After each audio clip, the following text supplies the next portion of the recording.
For Westerners who don't like Trump, it's hard to understand why I keep saying things like, the Israelis committed to Trump on this, so you can trust it.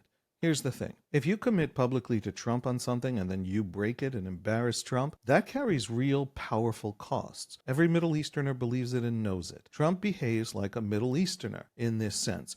Trump has some serious failures in domestic policy, some serious failures in various foreign policies around the world. I happen to think there's some policy arenas in which the Trump administration is not doing well. In the Middle East, the Trump administration has gone from one astonishing triumph to another, like the Abraham Accords, like the Iran war, where it did not escalate into a World War III as every idiot like Tucker Carlson claimed it would. But in fact, it knew how to contain, it knew how to exact costs, it knew how to build influence, and it knew how to get $500 billion trade deals from the Gulf states that need American protection, but in the past got that protection basically for free. And so the Trump administration has actually managed, the fact that it has leverage over Netanyahu, where Biden didn't, that's strictly a how you handle the situation difference. The Biden administration had every tool that the Trump administration had, but it didn't actually understand how the Middle East works. Netanyahu bombs Qatar. It's a terrible bombing. It's a mistake. It actually fails, right, to assassinate some Hamas leaders. The diplomatic fallout on Israel is significant in the Gulf, including among its allies like the Emiratis. And what the Trump administration did with those lemons was make lemonade. The Qataris came to America asking for protection from Israel, and the Trump administration said, sure, we'll give you that protection. We'll put out an executive order that says that we're committed to protecting you militarily if you're attacked again, which Trump did.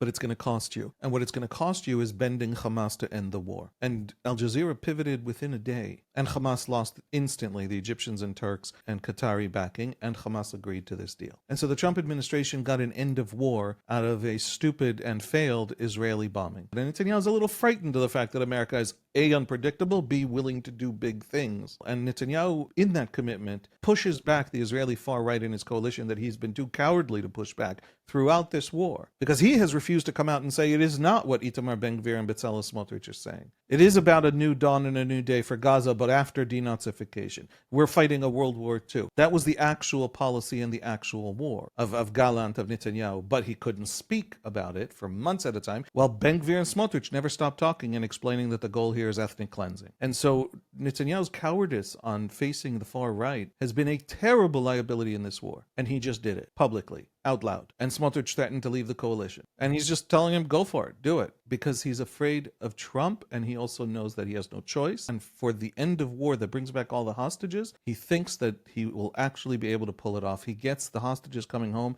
He gets enough support in the center of Israeli politics for that reason. Committing to Trump is dangerous, and I think that that's the best signal that this is real from the Israelis.